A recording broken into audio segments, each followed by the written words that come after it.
औज़ुबिल्लाहि मिनश्शैतानिर्रजीम बिस्मिल्लाहिर्रहमानिर्रहीम रब्बिश्रह ली सदरी वयस्सिर ली अमरी वहलुल उक़्दतम मिन लिसानी यफ़क़हू क़ौली रब्बि ज़िदनी इल्मा रब्बि यस्सिर वला तुअस्सिर वतम्मिम बिल खैर।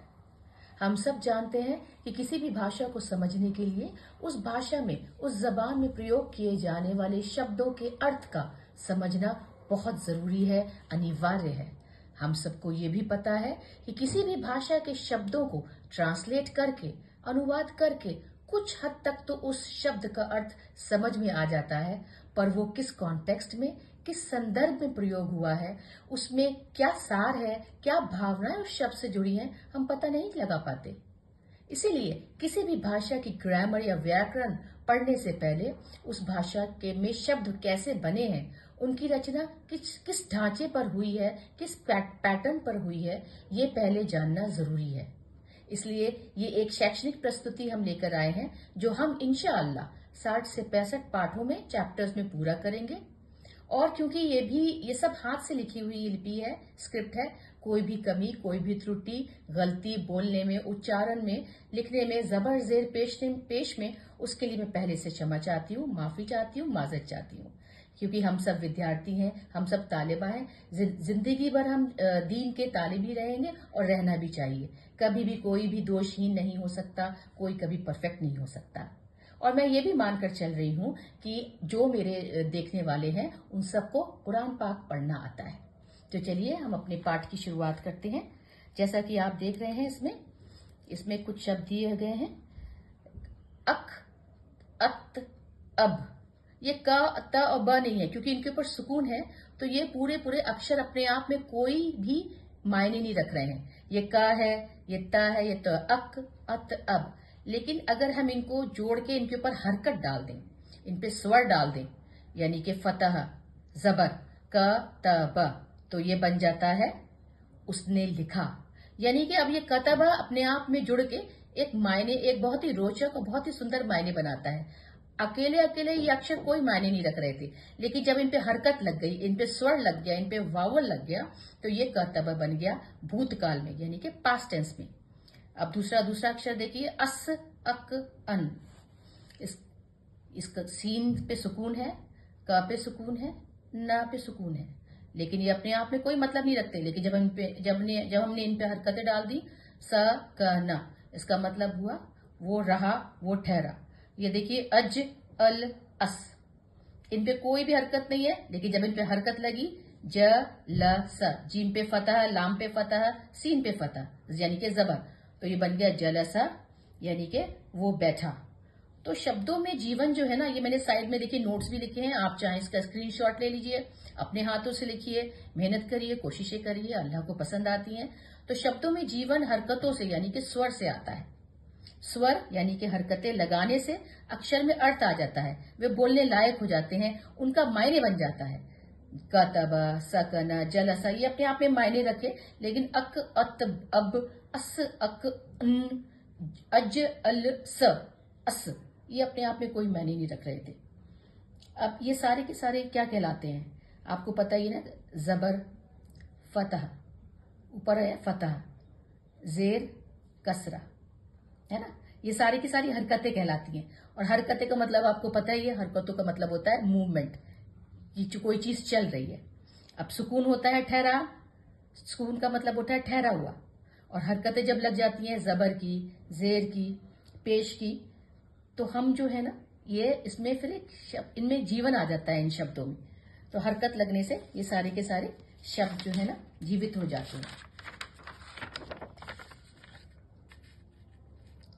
हमने देखा कतबा का मतलब होता है उसने लिखा।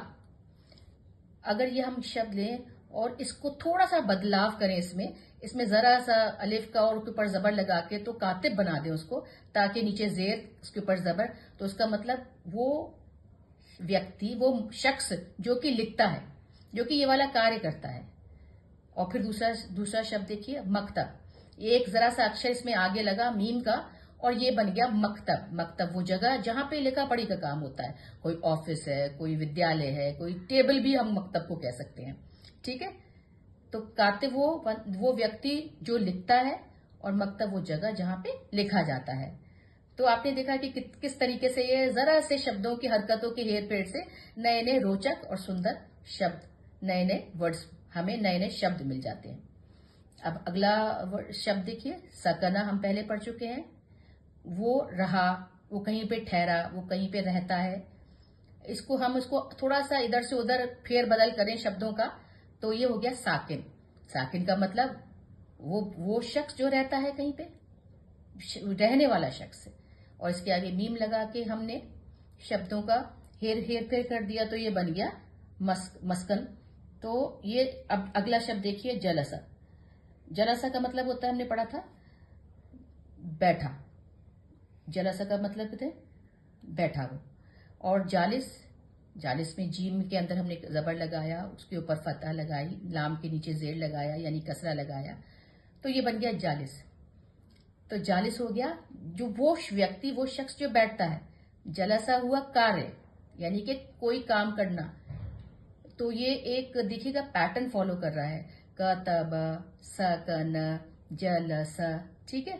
जालिस होता है वो शख्स जो बैठ रहा है, ठीक है। उसके आगे आप दूसरा शब्द देखें, मजलिस। मजलिस वो जगह होती है जहां पे सब बैठते हैं।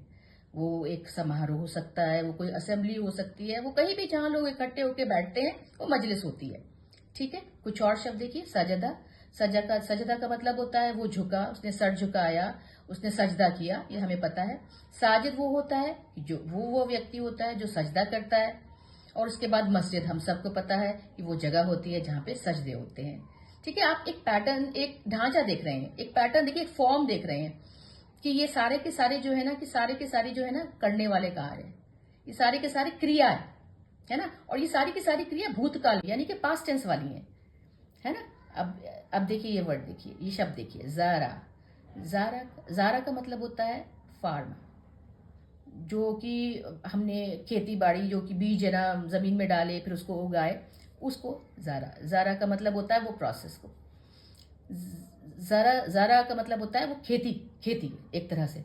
और जारी होता है वो व्यक्ति जो खेती बाड़ी करता है। और मजरा वो जगह होती है जहाँ पे खेती बाड़ी की जाए, जमीन में बीज डालिए, उसमें से उगता है, उसमें हल चलाते हैं, तो वो जगह को।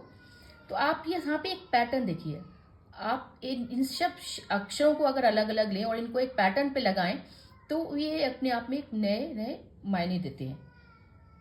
ये है वो कार्य जो कि भूतकाल में यानी कि पास्ट टेंस में हो रहा है, कतबा, सकना, जलसा, सजदा, जरा। ये वो व्यक्ति है जो ये कार्य कर रहे हैं पास्ट टेंस में, कि कातिब, साकिन, जालिस, साजिद, जारी। और ये वो जगह है जहां पे वो कार्य होता है। तो इन पूरे शब्दों को जिस तरीके से डाला गया है, इन पे हरकतें डाल के, इन पे स्वर डाल के, जिस तरीके से इनको फिट किया गया, इनको अरेंज किया गया एक पैटर्न पे, एक ढांचे पे, इसको कहते हैं, इस विज्ञान को कहते हैं आकृति विज्ञान, यानी कि इल्मुस सर्फ। इल्मुस सर्फ हम पढ़ने जा रहे हैं। इसका मतलब होता है कि शब्दों के भागों के विज्ञान को, उनकी संरचना को आकृति विज्ञान कहा जाता है। यानी कि शब्द कैसे, अक्षर जो है ना आपस में बन के अपनी हरकतों के साथ वो एक नए शब्द किस तरीके से बनाते हैं, आजकल ये भाषा विज्ञान का एक बहुत मुख्य हिस्सा बन गया है।